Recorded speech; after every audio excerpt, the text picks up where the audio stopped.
Fine, then do it.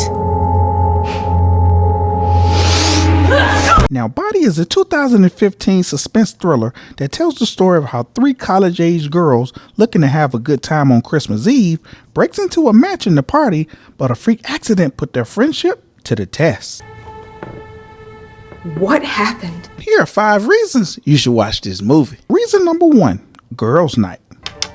18 points, bitches. Now we meet the trio of Holly, Callie, and Mel, 3 best friends who spend the first half of the night talking, telling jokes, and getting high. After they get bored, Callie offers them over to her uncle's home, which by the way is a sick, tricked out mansion. But after arriving, the 3 all make a night of it by getting drunk, playing games, and testing out some of the cars. That is until Holly notices something odd. Callie? Sup, ho? Why are all the photos in here of Asian people? Reason number 2, busted. This isn't my uncle's house. Jesus, Callie. After being questioned about a house with unfamiliar photos, Callie fesses up and let her friends know that it's not her uncle's home. It's actually the home of a couple she babysits from time to time, who by this time of year takes vacation for months at a time. So she brought them back to the house to chill and have a good time, but Holly and Mel insist on leaving and reprimands Callie for involving them in her crime. Are you fucking kidding me, Callie? But just as the crew gets ready to leave, someone enters the house. What the fuck was that? Reason number 3, accident.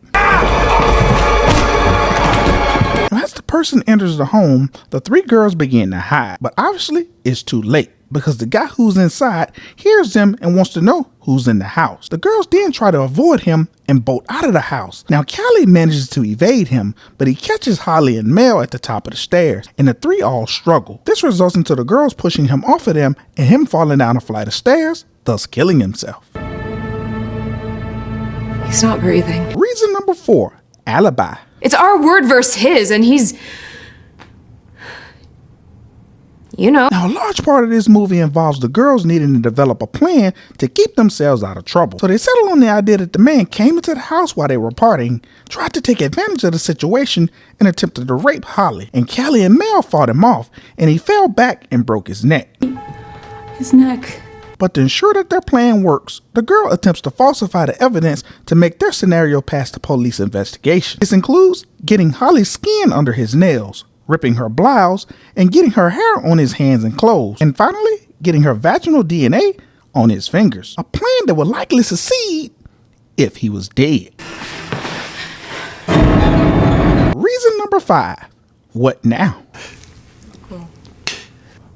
What's happening? Now we soon find out that the man, whose name is Arthur, is the groundskeeper for the homeowners, and that he's not dead, but rather paralyzed from the neck down. Now Arthur tries to reason with the girls by insisting that he will keep quiet, just call the ambulance and get him some help. But the girls don't believe him, and they come up with a plan to just let him die and stick with their original idea. But that doesn't happen. In fact, none of the things go according to their plan. The rest of this movie involves the girls sticking together and carrying out their plan, while trying to figure out what to do with a still alive Arthur, who's in bad shape, but can still notify the police of what happens if he decides to talk. We don't have any other move. It's either this or jail. But as the film comes to its conclusion, their friendship is tested as they all wrestle with doing the right thing versus getting away with it. But these major decisions lead to choices that now pits the girls against each other. You guys stop me! How far are they willing to go to keep from going to jail? Now this is why you need to watch this movie. Now in the end, Body is a nice little thriller, one that I had fun with. I love the acting, I love the suspense, and the overall story. I just wish it finished a bit stronger and more definitive. And don't get me wrong, this movie will keep you wondering what's going to happen, but when it all occurs, you'll end up feeling like maybe there was more to the story. It felt like there should have been a bigger payoff, but hey, this is a fun Christmas time thriller. And speaking of Christmas, the blasphemous jokes about Jesus was not needed, and I didn't find it funny at all. And until next time, when CEDtalks horror.